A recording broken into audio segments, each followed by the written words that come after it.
BSc plus BSc BEd first year, ये topic, इसमें जो कॉमन पेपर है पेपर सेकंड, जिसका नेम है सेल बायोलॉजी एंड जेनेटिक्स। तो पेपर सेकंड का हम यूनिट फर्स्ट का टॉपिक लेंगे इंट्रोडक्शन टू सेल।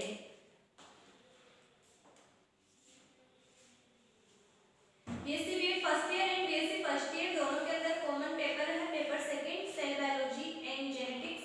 तो इसमें हम फर्स्ट टॉपिक पढ़ेंगे सेल के बारे में। सेल का इंट्रोडक्शन, सेल कहते हैं कोशिका को, कोशिका का इंट्रोडक्शन पढ़ेंगे, फिर पढ़ेंगे उसकी डिस्कवरी, फिर प्रोकैरियोटिक एंड यूकैरियोटिक जो सेल्स होती है उनके बारे में पढ़ेंगे। सबसे पहले हम पढ़ेंगे इंट्रोडक्शन। जीव विज्ञान की वह शाखा जिसमें कोशिकाओं की संरचना व प्रक्रिया संबंधी अध्ययन किया जाता है उसे कोशिका विज्ञान या साइटोलॉजी कहा जाता है। सबसे पहले सेल का इंट्रोडक्शन करेंगे, तो सबसे पहले है साइटोलॉजी। साइटोलॉजी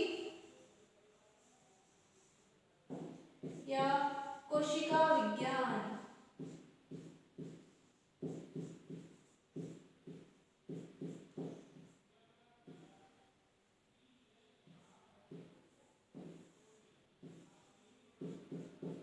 तो कोशिका विज्ञान या साइटोलॉजी किसे कहते हैं? जीव विज्ञान, बायोलॉजी की वह शाखा है, ब्रांच, जिससे कोशिकाओं की संरचना और प्रक्रिया, किस तरह से कोशिकाओं की स्ट्रक्चर होती है, संरचना होती है, तो कोशिकाओं की संरचना और उनकी प्रक्रिया का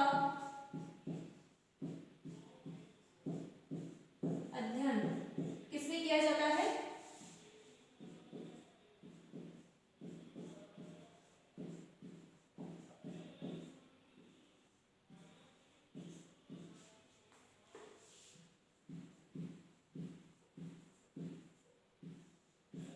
साइटोलॉजी या कोशिका विज्ञान में किया जाता है। कोशिका विज्ञान एक ग्रीक शब्द है। कोशिका विज्ञान या साइटोलॉजी कैसा शब्द है? एक ग्रीक शब्द है। यह एक ग्रीक भाषा का शब्द है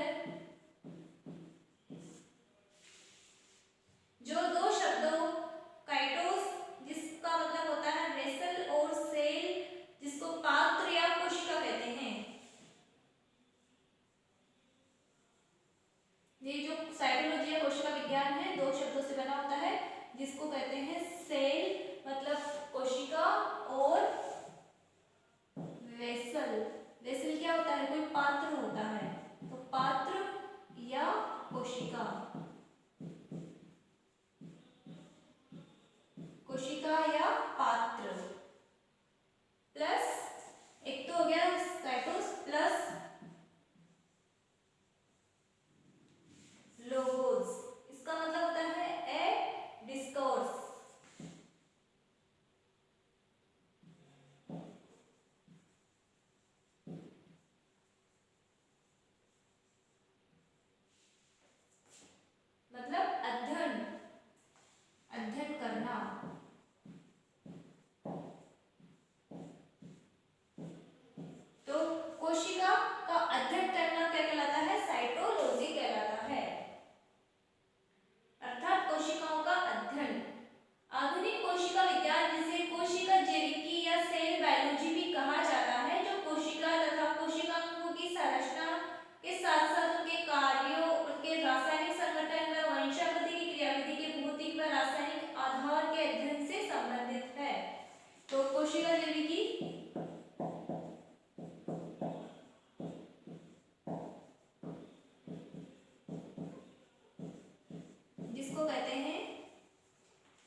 कोशिका उसके अंदर उसने मधुमक्खी की छत्ते के समान संरचना देखी। छत्ते में दिखाई देने वाली प्रत्येक कोष्ठकनुमा रचना को कोशिका नाम दिया गया। तो रॉबर्ट हुक ने सबसे पहले कॉर्क की कोशिकाओं में, कॉर्क में या जो छाल होती है लकड़ी की या तने की, उसके अंदर उसने इसने रॉबर्ट हुक ने मधुमक्खी के समान, मधुमक्खी के जो छत्ते होते हैं उसके समान, मधुमक्खी के छत्ते के समान संरचना या संरचनाएं देखी, जिसको बाद में क्या नाम दिया गया, जिसको सेल या कोशिका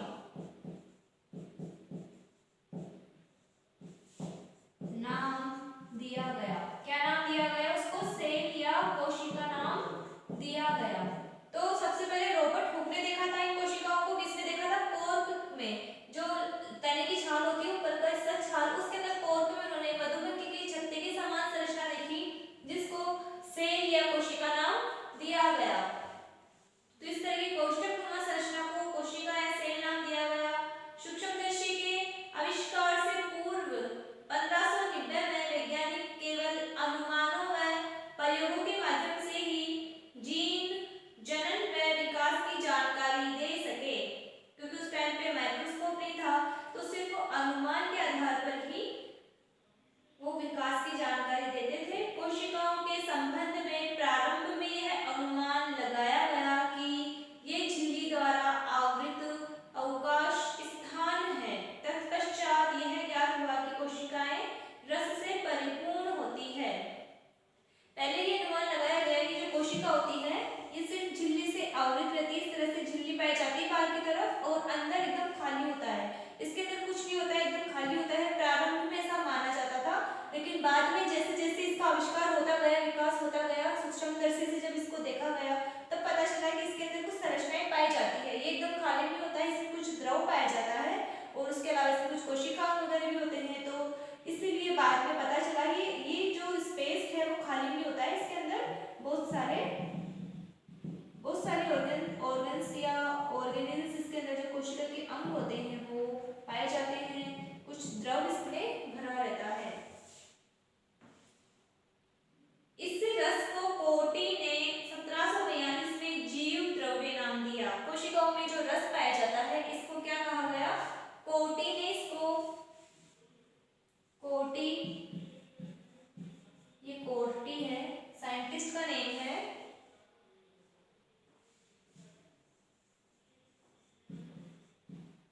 कोटी ने क्या किया? इसको 1742 में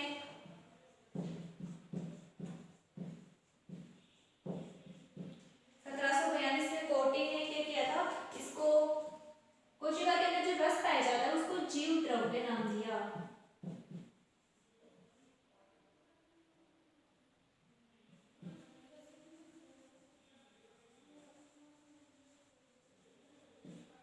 जीव द्रव्य या साइटोप्लाज्म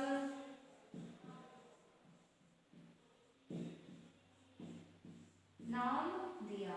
तो कोटी नामक साइंटिस्ट था 1742 में, उसने कोशिका में रस पाया जाता है उसको साइटोप्लाज्म का नाम दिया। सन 1838 में रॉबर्ट ब्राउन ने ट्रेडिस्केंशिया पादप की कोशिकाओं में उपस्थित केंद्रक की खोज की। तो केंद्रक की खोज किसने की? रॉबर्ट ब्राउन ने 1838 में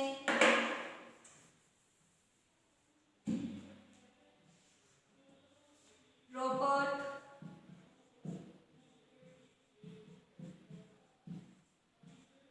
ब्राउन ने केंद्रक की खोज की। तो देखो, कोशिका की खोज तो रॉबर्ट हुक ने की थी, जबकि केंद्र की खोज रॉबर्ट ब्राउन ने की थी 1838 में। कोशिका की तो हो गई थी 1665 में और इसकी हुई थी 1838 में। किसमें की थी? ट्रेडिस्केंशिया पादप की कोशिका में।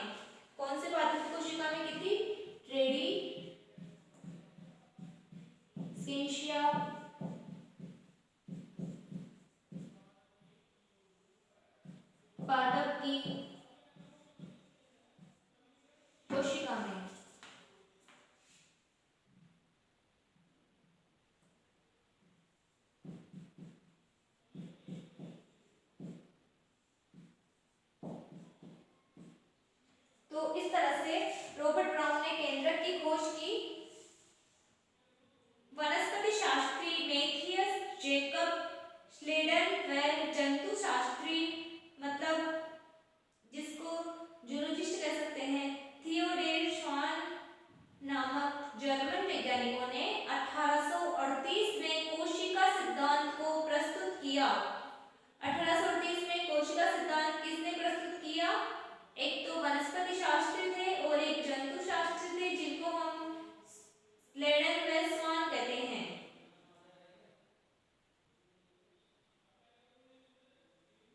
जर्मन के वैज्ञानिक थे ये। फर्स्ट तो था स्वीडन, ये थे वनस्पति शास्त्री।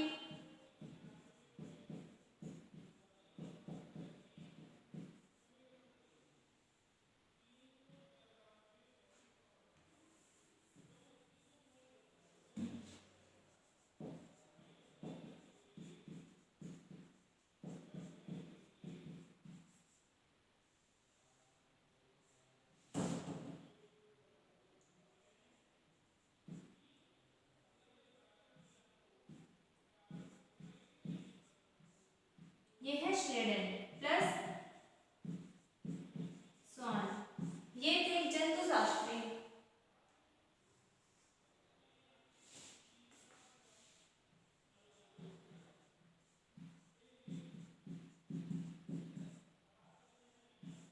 इन दोनों ने क्या किया था? 1838 में कोशिका सिद्धांत सेल थ्योरी को प्रस्तुत किया।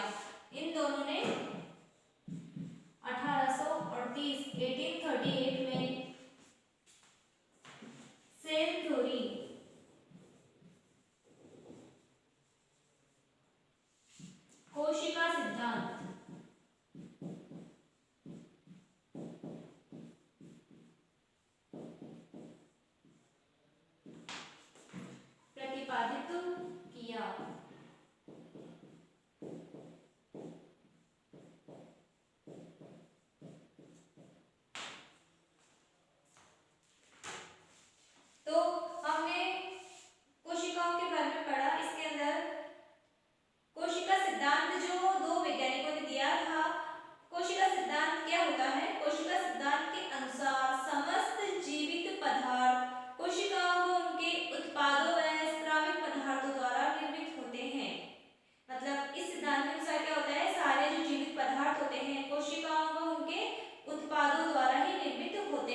कोशिका सिद्धांत था, उसमें मुख्यतः दो पॉइंट हैं। कोशिकाएं शरीर की संरचनात्मक व क्रियात्मक इकाइयां हैं। कोशिका क्या है? शरीर की संरचनात्मक। कोशिका होती है, क्या होती है? शरीर की संरचनात्मक और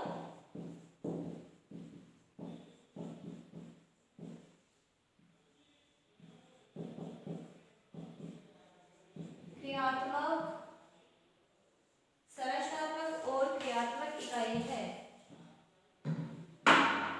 ये कोशिका सिद्धांत है, उसका फर्स्ट पॉइंट है कि कोशिकाएं शरीर की संरचनात्मक और क्रियात्मक इकाइयां होती है, मतलब कोशिका से ही संरचना बनती है और जो भी क्रियाएं होती है उसके अंदर कोशिकाएं अपना महत्वपूर्ण योगदान देती है, मतलब स्ट्रक्चरल एंड फंक्शनल यूनिट्स होती है। संरचनात्मक मतलब स्ट्रक्चरल,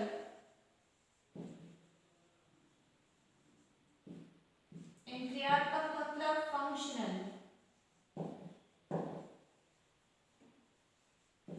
इकाइयां मतलब यूनिट्स।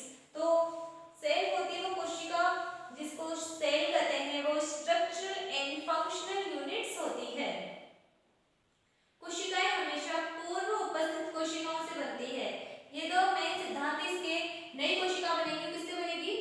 पूर्व उपस्थित, पहले से उपस्थित जो सेल्स होती है, पूर्व उपस्थित सेल्स से ही कैसी सेल्स बनेगी?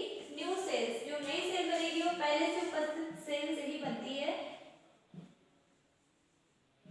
तो पहले से उपस्थित सेल से न्यू सेल बनती है, ये इसका सेकंड पॉइंट है। तो इस तरह से कोशिका सिद्धांत में दो बातें महत्वपूर्ण है कि कोशिका शरीर की संरचनात्मक और क्रियात्मक इकाइयां हैं और पूर्व में उपस्थित जो सेल्स होती है उन्हीं से नई सेल बनती है। तो इस तरह से ये था सेल का इंट्रोडक्शन, इसकी डिस्कवरी, किस तरह से सेल की डिस्कवरी हुई उसके बारे में हमने पढ़ा।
कोशिका सिद्धांत दिया था श्वान और स्लाइडेन ने। स्लाइडेन तो थे वनस्पति शास्त्री और जो स्वान थे वो जंतु शास्त्री थे, दोनों जर्मन के थे।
कोशिका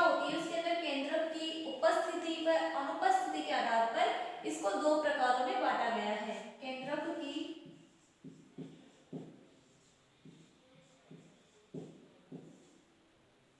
उपस्थिति व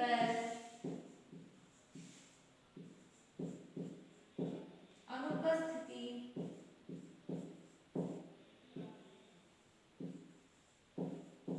के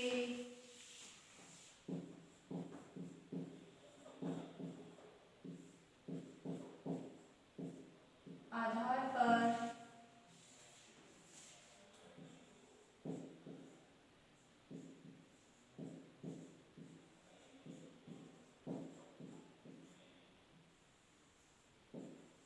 कोशिकाओं को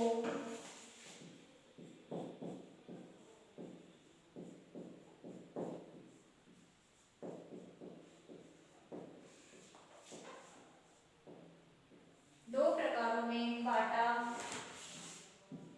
गया है। दो प्रकार के अंदर कोशिकाओं को बांटा गया है। फर्स्ट इसमें प्रोकैरियोटिक कोशिका,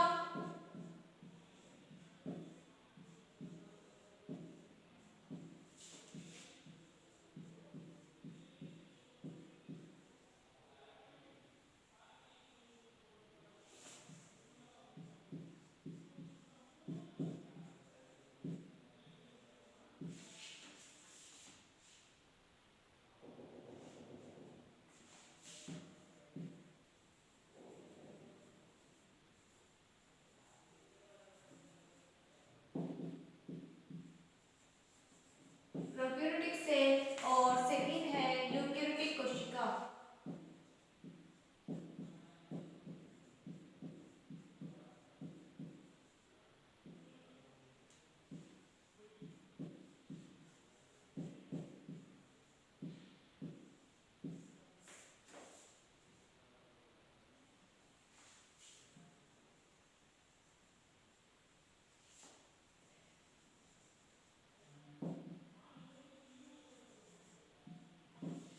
तो जिन कोशिकाओं में केंद्रक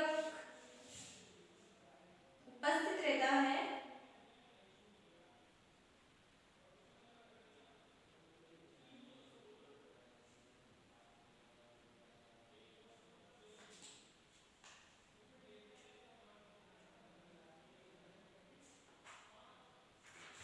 तो केंद्रक के चारों तरफ आवरण पाया जाता है। तो जिन कोशिकाओं में केंद्रक युक्त जो सजीव होते हैं, जिनमें केंद्रक झिल्ली नहीं पाई जाती केंद्र के चारों ओर, उनको क्या कहते हैं? प्रोकैरियोन कहते हैं, या उनको असिमकेंद्रकी भी कहते हैं। डोहर्टी ने 1957 में प्रोकैरियोटिक कोशिकाओं में केंद्रक सृजक संरचना को प्रोकैरियोन व यूकैरियोटिक कोशिकाओं के केंद्रक को यूकैरियोन का नाम दिया। एक वैज्ञानिक है डोहर्टी, इसने 1957 में केंद्रक, देखो इसमें भी केंद्रक होता है, इसमें भी होता है, लेकिन जिनमें कोई केंद्रक के बाहर आवरण नहीं पाया जाता, तो उस आधार पर भी आवरण के पाए जाने के आधार पर और सदृश्य आवरण और अदृश्य आवरण के आधार पर भी इसको अलग अलग नाम दिए गए हैं। तो प्रोकैरियोटिक कोशिकाओं में जो केंद्रक के समान संरचना होती है, उसको डोहर्टी ने प्रोकैरियोन नाम दिया है। डोहर्टी ने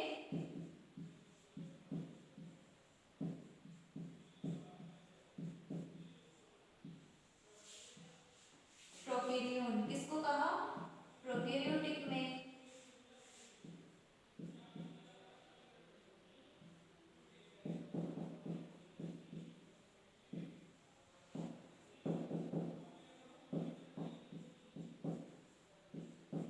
केंद्रक के समान संरचना, केंद्र के समान जो संरचना होती है उसको प्रोकैरियोन नाम दिया। प्रोकैरियोन, जबकि जो यूकैरियोटिक के अंदर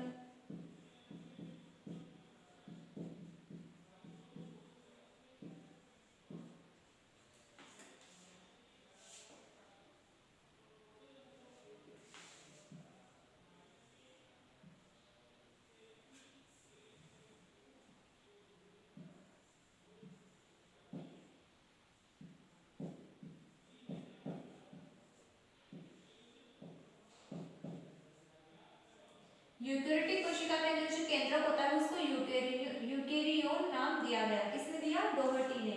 तो इसने प्रोकैरियोटिक कोशिका के अंदर जो कोश केंद्रक के समान संरचना होती है उसको प्रोकैरियोट कहा। यूकेरियोटिक के अंदर जो केंद्रक होता है उसको क्या कहा? यूकेरियोन नाम दिया।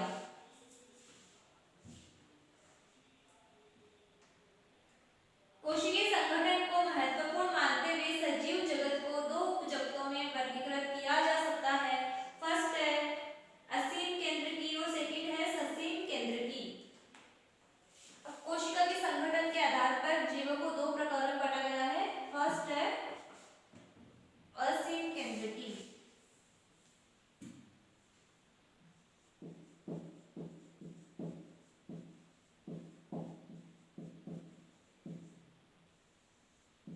असीम केंद्रकी या प्रोकैरियोटा।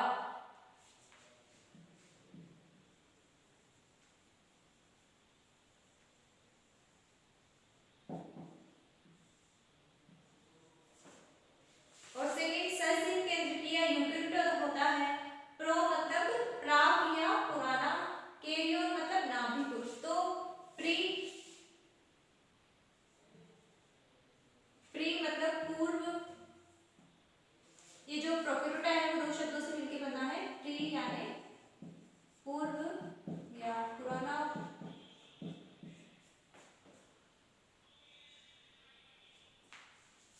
जिसको हम प्राक भी कह सकते हैं, प्राक। ठीक है। और इसके अलावा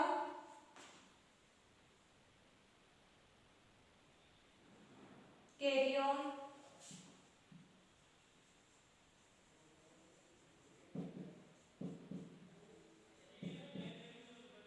या नाभिक। तो प्री कैरियोन मतलब पूर्व, पुराना, प्राक, नाभिक, उसको कहते हैं असीम केंद्रकी या प्रोकैरियोटा। प्रोकैरियोन युक्त सजीवों को असीम केंद्रकी कहा जाता है। जो जिनमें प्रोकैरियोन पाया जाता है मतलब केंद्रक की सदस्य संरचना पाई जाती है वो प्रोकैरियोन। इनके अंदर असीम केंद्रकी के अंदर क्या पाया जाता है? प्रोकैरियोन पाया जाता है।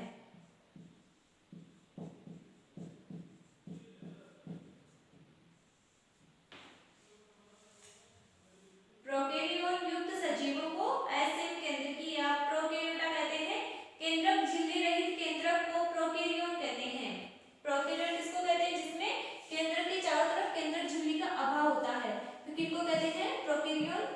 केंद्रक जिनमें केंद्रक के चारों ओर किसका अभाव होता है? केंद्रक झिल्ली का अभाव होता है।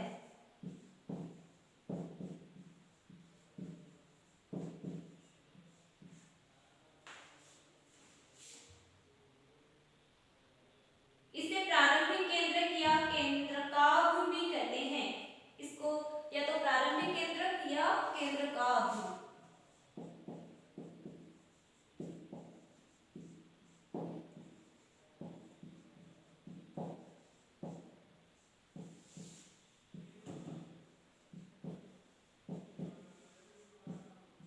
जिसको हम न्यूक्लियोइड भी कहते हैं। इसको केंद्रकाभ या न्यूक्लियोइड भी कह सकते हैं, भी कहते हैं। असीम केंद्रकी या प्रोकैरियोटा सजीवों की कोशिकाओं में केंद्रक झिल्ली के अतिरिक्त कोई कोशिकांग नहीं पाए जाते। ये जो सजीव होते हैं एनिमल्स जिनके अंदर ये असीम केंद्रकी पाए जाते, असीम केंद्रकी होते हैं, उनके अंदर कोशिकाओं में केंद्रक झिल्ली के अलावा और कोई कोशिकांग नहीं पाए जाते।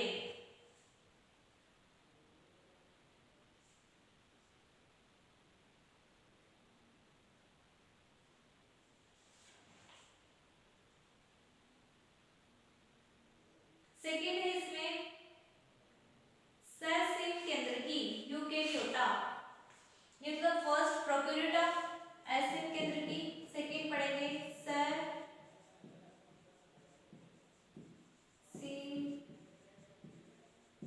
केंद्रकी,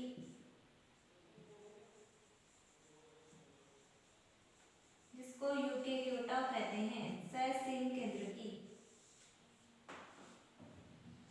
असीम केंद्रकी के एग्जाम्पल है माइकोप्लाज्मा, साइनोबैक्टीरिया, ऑर्किबैक्टीरिया, मिक्सोबैक्टीरिया, क्लेमाइडी।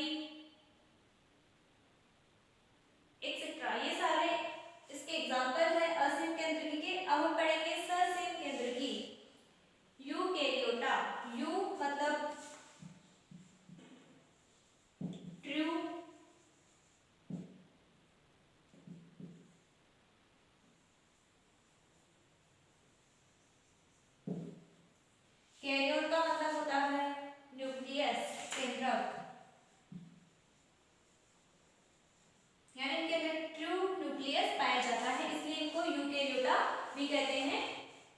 यूकेरियोन युक्त जीवों को ससीम केंद्रकी कहते हैं।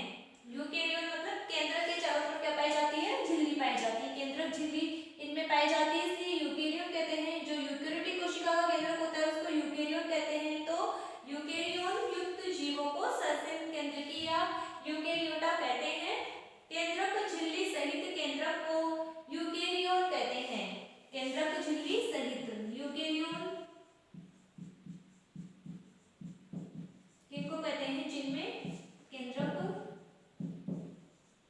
केंद्रक के चारों क्या पाई जाती है, केंद्रक झिल्ली प्रेजेंट होती है।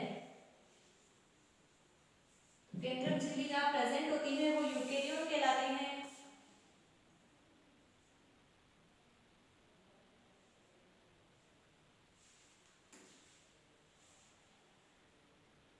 ससीम केंद्रकी या यूकेरियोटा सजीवों की कोशिकाओं में सुस्पष्ट केंद्रक पाया जाता है तथा इनमें झिल्लीबद्ध कोशिकाओं भी पाए जाते हैं। ये जो यूकेरियोटिक्स है इनके अंदर ये जो सजीव है इनकी कोशिकाओं में एक तो सुस्पष्ट केंद्रक प्रेजेंट होता है, इसके अलावा झिल्लीबद्ध इसके अंदर केंद्रक होता है, इसके अंदर कोशिकाएं भी पाए जाते हैं। केंद्रक में बहुत सारी कोशिकाएं होती हैं जैसे केंद्रिका, डीएनए, गुणसूत्र वगैरह और भी कुछ जो एंजाइम या जो आनुवंशिक रूप से जो पदार्थ होते हैं जिम्मेदार, वो सारे केंद्रक के अंदर पदार्थ पाए जाते हैं। तो वो सारे भी उसके अंदर केंद्रक में उपस्थित होते हैं। इसका एग्जाम्पल है शैवाल, कवक, पादप व जंतु कोशिका। एग्जाम्पल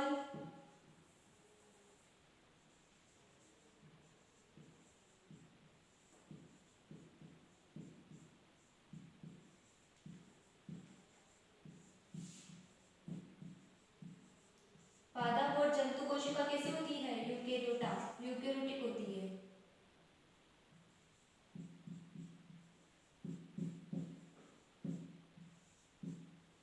तो एग्जाम्पल है यूकेरियोटा के शैवाल, कवक, पादप और जंतु कोशिका।